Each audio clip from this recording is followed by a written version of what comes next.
Audio Jungle. Assalamualaikum warahmatullahi wabarakatuh.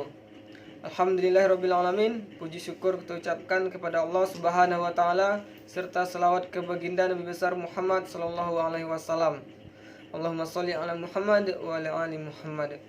Baiklah Bapak dan rekan-rekan semuanya, pada kesempatan kali ini kami dari kelompok 5 yang beranggotakan saya sendiri Zikra Novias, dan rekan saya yang pertama yaitu Deva Andrea Gusni, dan yang kedua yaitu Alfikra Husnatul Imeldi.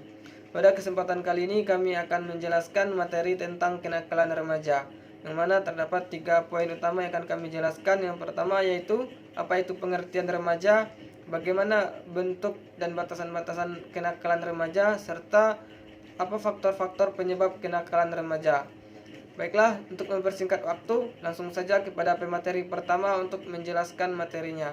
Kepada Deva Andrea Gusni dipersilahkan.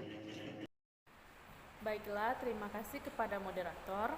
Perkenalkan, nama saya Deva Andrea Gusni, NIM 18006176. Nah, sebelum kita masuk ke materi, kita terlebih dahulu tahu apa aja materi-materi poin-poin yang akan disampaikan dari kenakalan remaja itu sendiri. Yang pertama yaitu pengertian dari kenakalan remaja. Poin yang kedua yaitu batasan dan bentuk-bentuk kenakalan remaja. Selanjutnya poin yang ketiga yaitu faktor penyebab dari kenakalan remaja itu sendiri. Nah, karena kita udah tahu apa aja poin-poinnya, kita masuk ke materi yang pertama yaitu pengertian kenakalan remaja itu sendiri. Jadi, kenakalan remaja merupakan bentuk aktivitas sekelompok remaja yang tidak sesuai dengan nilai dan norma sosial yang berlaku. Sesuai dengan sifat remaja yang sedang mengalami pertumbuhan dan perkembangan emosi, perilaku mereka mencerminkan gejolak emosi tanpa memikirkan lingkungannya. Jadi, menurut keputusan Menteri Sosial Republik Indonesia nomor 23 menyebutkan bahwa kenakalan remaja merupakan perilaku yang menyimpang dari norma-norma sosial, moral, dan agama, merugikan keselamatan dirinya, mengganggu dan meresahkan ketentraman dan juga ketertiban masyarakat serta kehidupan keluarga dan masyarakat.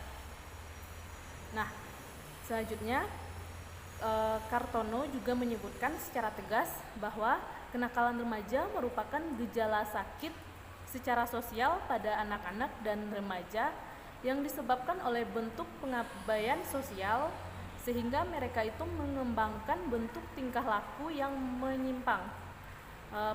Perilaku anak-anak ini menunjukkan kurang atau tidak adanya konformitas terhadap norma-norma sosial.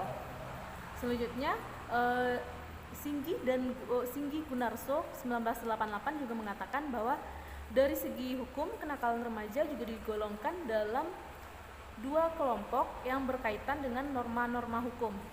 Yang pertama itu kenakalan yang bersifat amoral dan sosial serta tidak diantar dalam undang-undang sehingga tidak dapat atau sulit digolongkan sebagai pelanggaran hukum. Yang kedua itu kenakalan yang bersifat melanggar hukum dengan penyelesaian sesuai dengan undang-undang dan hukum yang berlaku, sama dengan perbuatan melanggar hukum bila dilakukan orang dewasa. Nah, sekian materi dari tentang pengertian kenakalan remaja. Selanjutnya saya kembalikan kepada moderator. Baiklah, terima kasih kepada Deva Andrea Gusni yang telah menjelaskan materi tentang pengertian kenakalan remaja. Selanjutnya yaitu materi tentang bentuk-bentuk kenakalan remaja serta faktor-faktor penyebab kenakalan remaja. Nah, hal ini yang akan saya jelaskan sendiri. Yang pertama yaitu bentuk-bentuk kenakalan remaja. Nah, menurut Sudarsono tahun 1995 menjelaskan bahwa yang termasuk kenakalan remaja meliputi perbuatan awal pencurian. Hal ini didasari dengan berbohong dan tidak jujur kepada orang lain. Yang kedua itu perkelahian antar siswa. Nah, perkelahian antar siswa ini sangat sering terjadi atau sangat sering nampak oleh kita, yang mana penyebab perkelahian ini adalah terkadang hal-hal sepele yang memancing keributan yang begitu besar. Yang ketiga yaitu mengganggu teman.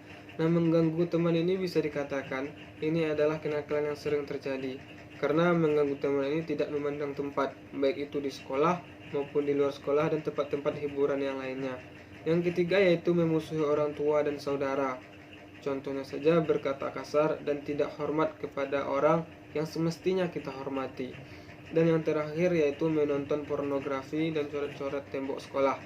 Nah, hal ini sangat disayangkan sekali, karena menonton pornografi ini dapat merusak pemikiran remaja, yang mana pada awalnya pemikiran remaja ini hanya berpikir untuk sekolah, dan ketika menonton pornografi ini maka pemikirannya ini akan berkhayal lebih tinggi dan lebih jauh lagi. Nah, sedangkan menurut Sunarwiyati tahun 1985 menjelaskan bahwa bentuk-bentuk kenakalan remaja ini terbagi atas 3. Yang pertama itu kenakalan biasa, dan yang kedua yaitu kenakalan yang menjurus pelanggaran dan kesehatan, dan yang terakhir yaitu kenakalan khusus. Nah, itulah materi tentang bentuk-bentuk kenakalan remaja. Nah, selanjutnya yaitu materi tentang apa sih faktor-faktor penyebab kenakalan remaja. Nah, di sini terdapat 3 faktor yang menyebabkan kenakalan remaja ini timbul. Yang pertama yaitu faktor dari keluarga. Nah, keluarga ini sangat mencerminkan bagaimana remaja itu sendiri akan tumbuh. Jikalau keluarganya itu mengajarkan hal-hal yang baik, maka remaja itu akan tumbuh menjadi remaja yang baik-baik pula. Justru sebaliknya, kalau keluarganya keluarga yang bisa dikatakan broken home atau berantakan, maka remaja itu akan tumbuh dengan kurang baik. Nah, istilahnya seperti itu, atau disebut dengan kenakalan remaja. Nah, hal ini akan terjadi jikalau keluarganya mengalami yang pertama itu rumah tangga yang berantakan. Nah, rumah tangga yang berantakan ini akan menyebabkan timbulnya kenakalan remaja pada anak-anak yang ada di dalam rumah tersebut. Nah, yang kedua yaitu perlindungan lebih dari orang tua. Yang ketiga penolakan orang tua, dan yang terakhir yaitu pengaruh buruk dari orang tua. Nah, pengaruh buruk dari orang tua ini bisa saja ketika orang tua bertengkar di rumah dan dilihat oleh anaknya, malahan orang tuanya masih bertengkar gitu, tidak berhenti bertengkar, tidak mencontohkan hal-hal yang baik kepada anaknya. Nah, yang kedua yaitu faktor lingkungan. Lingkungan ini sangat berpengaruh sekali untuk perkembangan remaja. Nah, lingkungan yang kurang baik dapat menimbulkan kriminal dan antisosial yang bisa merangsang timbulnya reaksi emosional buruk pada remaja. Dan yang terakhir yaitu lingkungan sekolah yang tidak mendukung. Nah, mengapa lingkungan sekolah ini termasuk juga ke dalam faktor kenakalan remaja? Karena yang pertama, jikalau bangunan sekolah yang tidak memenuhi persyaratan, maka siswa-siswa tersebut akan mencari kesenangan di tempat yang lain.